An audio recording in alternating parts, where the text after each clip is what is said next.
Welcome everybody. This is Metal Lens Reviews. I'm Lou. If this is your first time here, thank you. Welcome to the channel.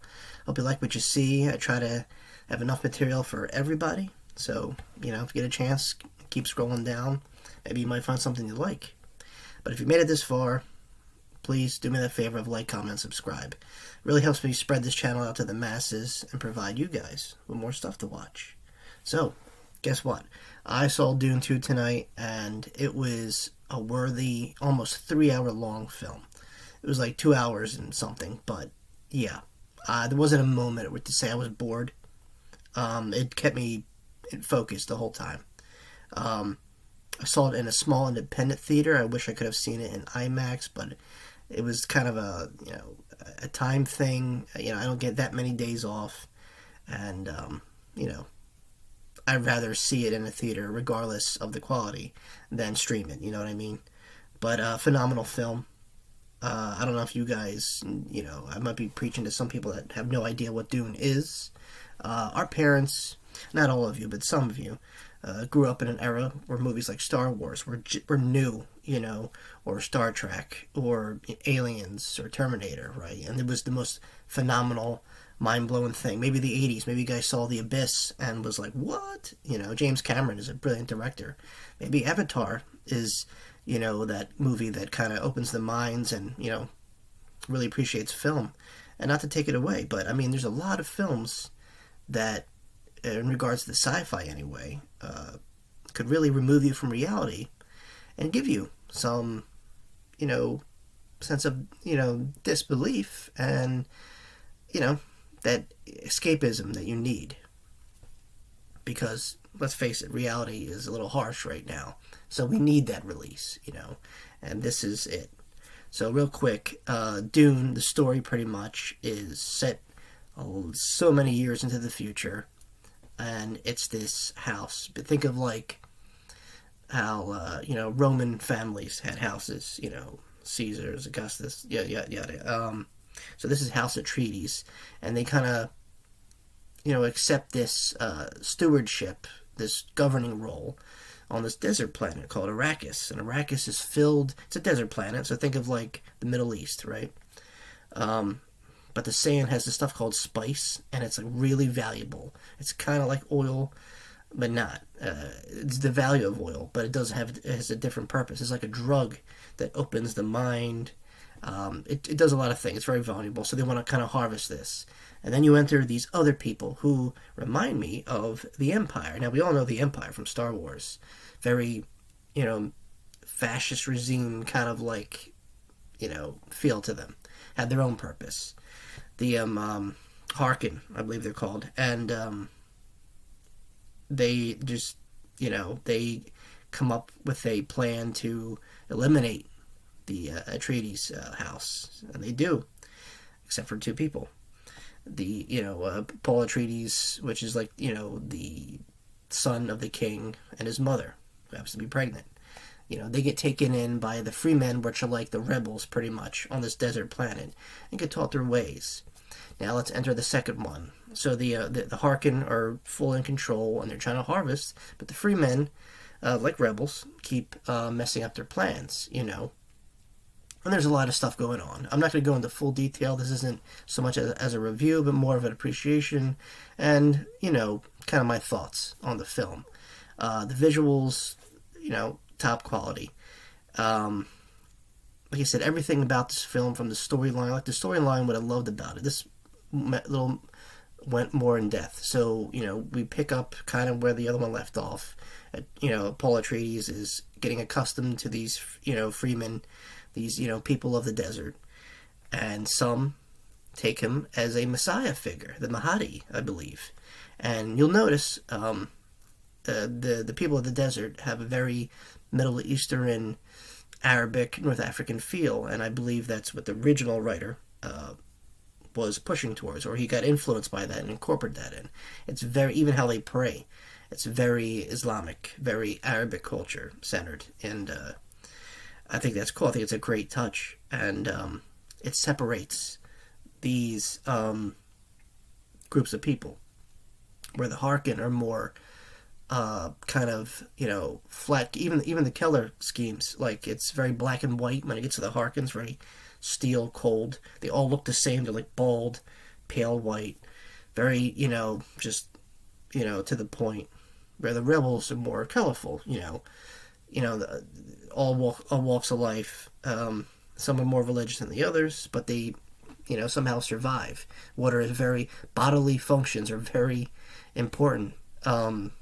They don't cry because that's like wasting water, and they try not to throw up because that's also wasting bodily fluids. And it's funny when they spoiler, by the way, when someone dies, they drain them of their liquids and put it into this. It's water, pretty much. They drain you of your body water, and they put it into this big pool, and it's a huge freaking pool, like under the ground. Because they have like a cave system and stuff. It's pretty intricate stuff. Like I said, there's so much going on. I didn't really read the books, and when you do, same thing with video games. When you translate a video game or a book into a movie, you lose some aspects, and it's up to the director to make it come to life. And because you're given the blueprints, and you're okay, how do I want this to play out? And you being a director, of course, you're gonna put your own stuff, how you want to do it, but also being respectful to the source material, which sometimes may or may not work out. Because whatever's written down in the book might not translate well to film. So you have to kind of toy with it a little bit. But anyway, Denis Villeneuve is like a Canadian-French director. Everything the guy does, to me, it's gold. He did the Blade remake with Ryan Gosling, Prisoners with Hugh Jackman. I mean, the guy's very talented, and it shows. And he worked overtime with this, because this was a spectacle. What I liked about it is the practical stuff. So, as far as the buildings and the long shots, I'm not sure if they were models or not. They could have been. Anyway, the CG looks fantastic. Like on par when you come across, like when I think of great CG, I think of films like Avatar. So this was definitely in that vein, but obviously more. The characters were more bleak looking because it was a desert planet most of the time, and just very impressive. Where they shot most of the film was the desert. Jordan, the Middle East.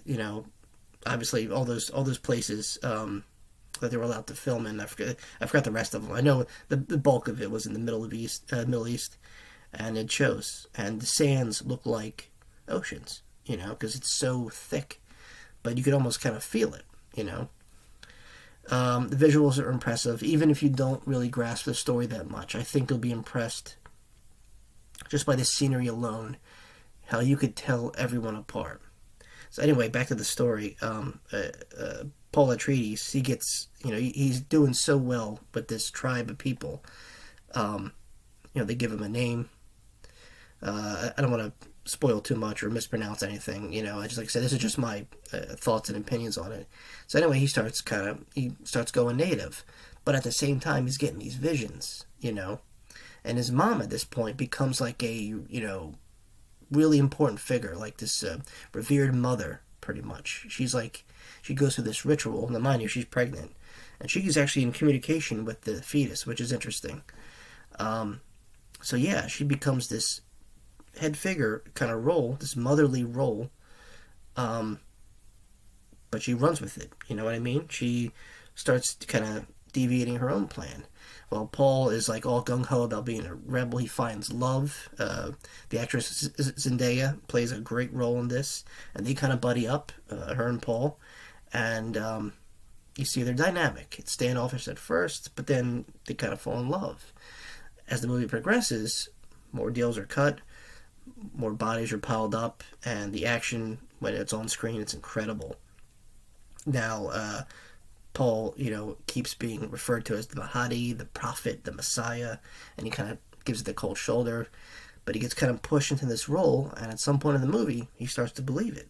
He goes to a ritual himself, and now he takes it upon himself to lead this, massive army from the desert to take out the Harkin, and it, winds up being a success. But that's just like, me just kind of skimming off the top from memory. The story is much more grandiose, more big, more epic. Other people have done it probably justice doing a full movie review and breakdown. I feel like I needed to say something because it is that good. I mean, this might be the movie that could kind of pull Hollywood out of the fire pit it is right now. I don't know. It just fit. I love the blend of the religious fanatics and this stoic, empire-esque, the Harkins, how they are. And, and surprise, Christopher Walken plays an emperor in this, which, if you guys know Christopher Walken, it's Christopher Walken, like, every time he opens his mouth, from another movie, another line pops up, you know what I mean? But, good cast. It was just a really, really good movie. And, like I said, even if you're not in the genre, I think you would appreciate it. Because it's like kind of like a work of art on a canvas come to life. Because every shot felt like, you could still frame it and make it like a wallpaper on a computer or something. It's very impressive. And it, for people that are maybe unfamiliar or on the cusp, should I see it, should I not?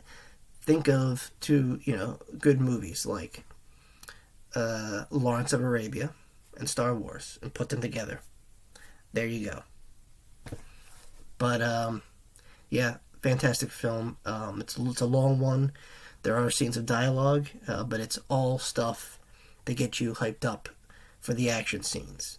It's literally, there's not a moment to say this was too much, maybe, I preferred the last sentence over the paragraph, No, I mean, everything everyone says and does in this film, there's always a purpose. And, I feel like at this point, if you could sit through movies like Titanic or like Avengers Endgame, then you could sit through this. And it is a joy to watch. Like I said, do yourself a favor, see it on the biggest screen you can, because I think that would bring another level of appreciation to this movie. And I think it's going to do very well. And as far as I know, I think it was greenlit. Pretty sure we got a third one coming. So if you know anything about the books, there is a series of books that go actually beyond this story. So whether or not they want to touch on, I think HBO might be doing a series of Dune on the because the women in this film have an important role too. They're like these mothers, pretty much, that take care of certain aspects in this society. So I think that's the direction HBO want to go to. Anyway, I don't see Dune going away at any time. I think it's going to be something people are going to talk about. And to think this was a movie created by David Lynch. Those of you who know David Lynch know how crazy he is. What was the first Dune? The 80s? I want to say the 80s. Has developed into another epic masterpiece, Not saying the original, fell flat. It was, supposedly, I guess, a commercial failure, but like anything that comes out on, on video or streaming or what have you, well, back then it would have been video, you get a cult, following. And I think this is going to have, if not already, a really grand fan base. So there you have it, guys. That's my little, thought section on Dune 2. I definitely recommend it. There's nothing really right now, aside from, I want to say, Godzilla -1, that really kind of captivated me and kept me in the zone. So, yeah, do yourself a favor. If you haven't seen the first one, see it, and then go see this right after. I will not steer you wrong. It's a good story, and I think everyone could relate to it. Alright, guys. That's my little chit-chat about that. Definitely recommend it. Check out Dune 2 when you can, on the biggest screen possible.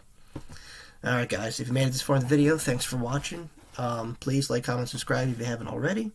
And I'll see you all very, very soon. Peace.